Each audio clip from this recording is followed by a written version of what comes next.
everybody, I hope your day's going well. Today's review is on one specific brush and it's from NARS. It's called the number 21 contour brush. This brush alone sells for $42. I did mention last week when I was reviewing a contour blush product from NARS, I was using this product in the demo and I said, you know, I'd keep trying it for a little while and then review it for you guys. And NARS did send this to me along with that contour blush compact. And I was very excited to try this brush because I've never tried any brushes from NARS, so this is my first experience. The brush hairs are very soft, and as far as just the whole construction of this brush, it actually feels pretty lightweight.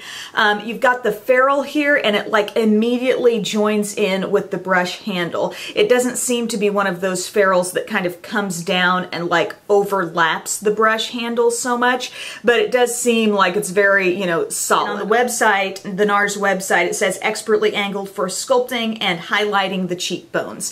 And that is my favorite way to use this brush, is to get, you know, some sort of deeper contour shade right here in the hollows of my cheeks. As you see in the demo, I like to kind of apply that product and then use this brush to buff out in circular motions and get a blended look. Whether you're using this in the hollows of the cheeks or maybe around the hairline, I think it's nicely sized. I think it's easy to blend with. It feels very soft on the skin. This can also work very easily as a blush brush for you. One thing to keep in mind, these angled brushes sometimes are just a little bit smaller than maybe some other blush brushes that you might have. I know my Sigma F10 ends up being a little more full than this, and if I've got a really pigmented blush, it may be a little more tricky to apply with a slightly smaller blush brush like this compared to one like the F10 or something similar. But this can also really easily highlight as well. I think it's a good size to get on top of your cheekbones, down your nose, you know, not too big, not too small. And overall, I really like the brush. I mean, it does a good job of what I want it to do,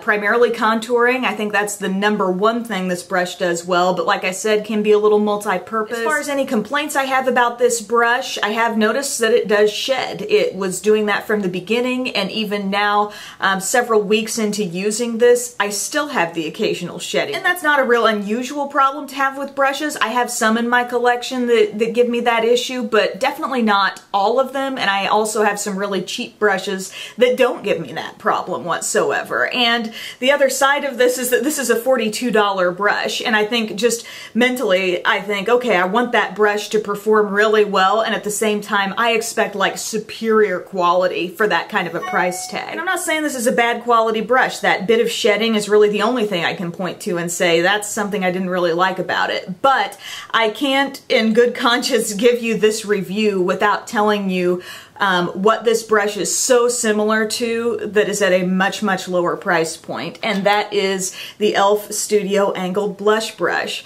Guys, if I were blindfolded and you had me feel both of these brushes, I don't think I could tell the difference besides just knowing that the e.l.f. ferrule feels different right there where it hooks over the brush handle. It's just like, where do you want to begin in comparing the similarities? I mean, the size of the brush itself is similar. The cut is just the same. e.l.f.'s is tapered down just a little bit, just like the NARS one is. Same softness, same feeling of density to the bristles. And the size of the brush is practically identical, same kind of feel and weight to them in the hand. And I'm definitely not saying I'm some kind of super detective for figuring out that this brush is a lot like this brush, but I mean, I have really been using them interchangeably, using them with the same products here and there, seeing, okay, do I get the same application? Do I get the same kind of look when I use the e.l.f. brush compared to this one? And I really do. I'm not in on the ground floor of manufacturing and exactly how these brushes are put together, but I can tell you that I've had many of my e.l.f. Studio brushes for several years and have not had problems with them. I'm sure some people out there have. I haven't with these all black Studio brushes. However, from e.l.f.'s Essential line, the ones with the white handles, those have been some brushes where the ferrule has come right off the handle, so there have been some quality concerns with those even cheaper brushes that e.l.f. makes. And I don't feel like this video is so much a testament to the NARS brush being bad or poorly made or at a low quality that would be comparable to e.l.f., but I think it's that the e.l.f. brushes are really good. So this number 21 brush from NARS, I think it's a good brush, but I just couldn't give this review without giving just a very obvious comparison to it. So thank you guys for taking time to watch. I really appreciate your feedback on these reviews, and I'll see you next time. Bye.